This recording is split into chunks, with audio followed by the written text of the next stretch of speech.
Plaisir de maintenant donner la parole à Monsieur James Swan. Vous avez la parole.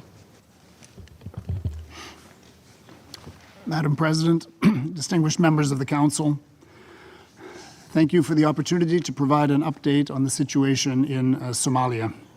I'm pleased to do so alongside the Somali Minister of Foreign Affairs and International Cooperation, His Excellency Ahmed Mwalim Fiki, also the Special Representative of the Chairperson of the African Union Commission for Somalia, Ambassador Mohammed El-Amin Souef, and Civil Society Representative Ilwad Elman, Director at the Alman Peace Organization. And I would like from the outset to honor the dedication and the commitment of the Somali and African Union forces who have made tremendous sacrifices to advance peace and security in the country.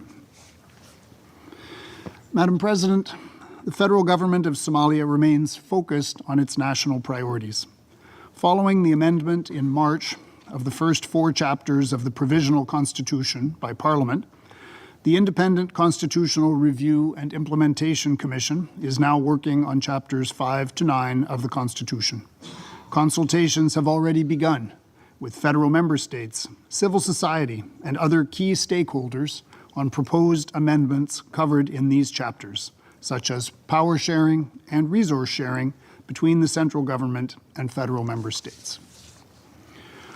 Progress has also been made in defining the process for one-person, one-vote elections, with the federal cabinet endorsing 3 foundational bills for universal suffrage elections, namely the Independent National Electoral and Boundaries Commission Bill, the Elections Bill, and the Political Parties and Organizations Bill.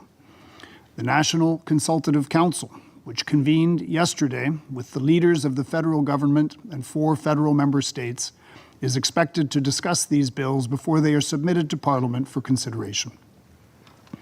The transition from the previous indirect electoral system to the planned new system of universal suffrage will require broad and inclusive consultations and a willingness of all stakeholders to engage in dialogue to build political consensus. In this regard, I welcome the meeting of the National Consultative Council. The adoption of implementable electoral laws and then the establishment of an independent elections commission will be important indicators of progress toward delivering universal suffrage elections.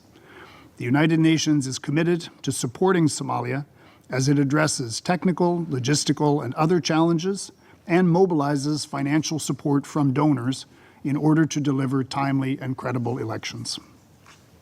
Madam President, the fight against Al-Shabaab continues to be the key security priority for the government of Somalia.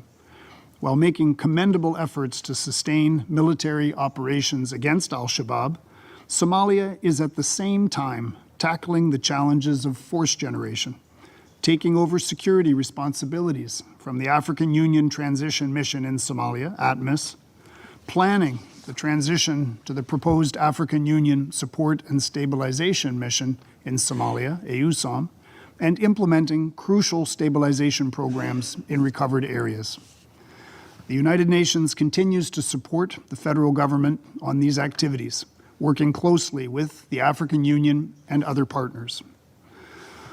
The United Nations Support Office for Somalia, UNSOS, continues to enable the ATMIS drawdown while fulfilling its ongoing support responsibilities. The lifting of the arms embargo on the national government has facilitated its access to additional weapons and supplies, and I remind other entities operating in Somalia of the requirement to respect the remaining terms of the arms embargo established by Resolution 2713.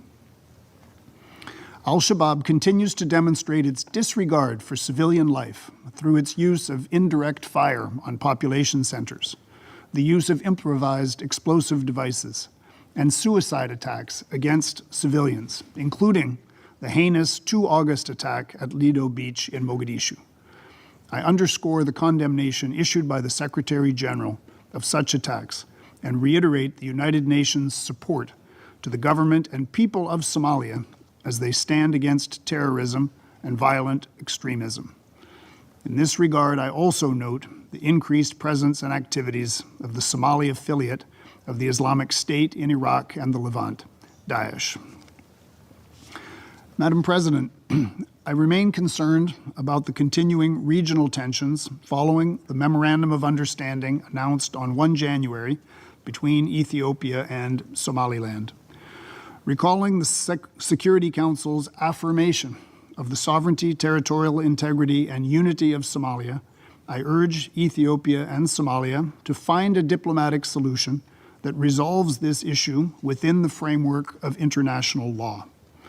I commend partners' mediation efforts, including talks hosted by Turkey in Ankara on 1 July and 12 August.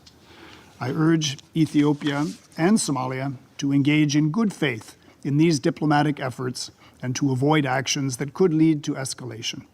This is essential given the possible negative ramifications for stability in the region, including the potential impact on the post-ATMIS transition.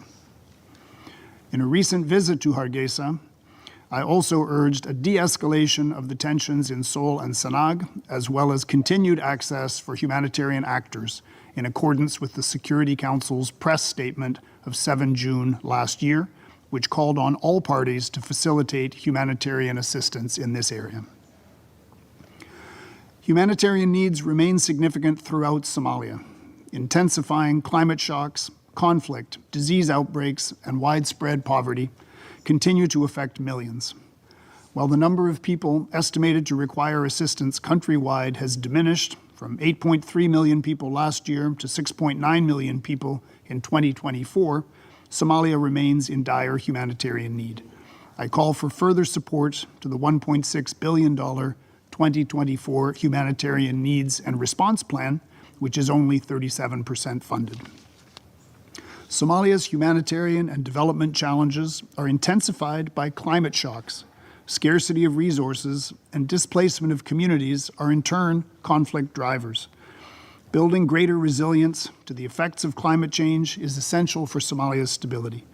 United Nations entities and other accredited partners have supported Somalia's access to the Green Climate Fund to build local-level resilience and engage in climate-smart interventions across Somalia.